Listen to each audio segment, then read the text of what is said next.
And then a couple of days later, with MBS, the Crown Prince of Saudi Arabia, deemed to be responsible for the murder of Jamal Khashoggi, a Washington Post journalist, and to further elucidate, when Donald Trump said, stuff happens, what happened to Jamal Khashoggi was he was suffocated, strangled, dismembered, and incinerated. That's what happens. And the guy who was responsible for that was sitting right next to Donald Trump. There, at that point in time, Mary Bruce, an ABC reporter, asked Donald Trump about the Epstein files, and of course, the problem was sitting next to a crown prince that the rest of the world sees as a pariah. Now, some say that it was MBS who looked nervous, but having interviewed prize fighters and gang members and members of the military, I can tell you that MBS was not nervous. He was stifling the impulse to strangle the woman who asked the question, because we all know, had she asked that question in Saudi Arabia, we would never see from her again. Nonetheless, Donald Trump went nuts and said she was insubordinate. Not only was she his subordinate, she was insubordinate. Now, she is a member of the public, and the president is a temp worker who's assigned his position as a public servant by the number of people who raise their hand in his favor. And he serves as our proxy and at our whim.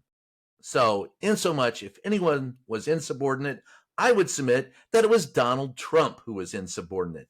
Nonetheless, that makes up episode 5 this week in the Donald Trump Tales.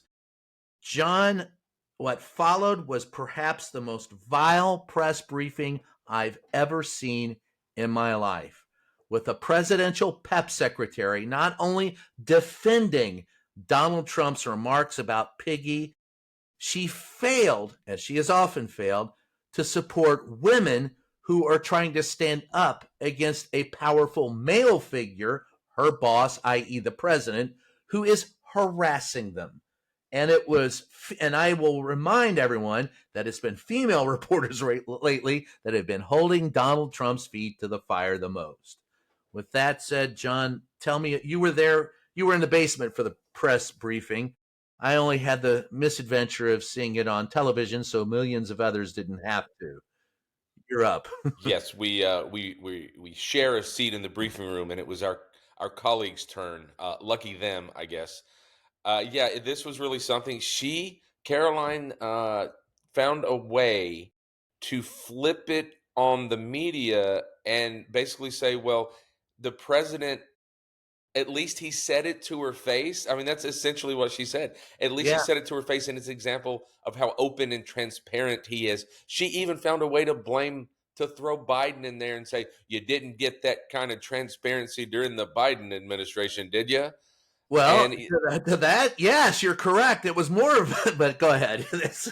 I'm sorry I interrupted. Go ahead. yeah, I mean, God, that was 3 or 4 days ago, but it was and the tone of it was very telling. And again, her not defending, as one of the first female, there have only been a handful of female White House press secretaries.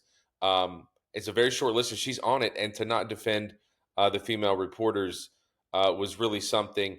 Not a shred of apology, or the president lost his temper, or not even trying to explain what he meant. Was just really stunning.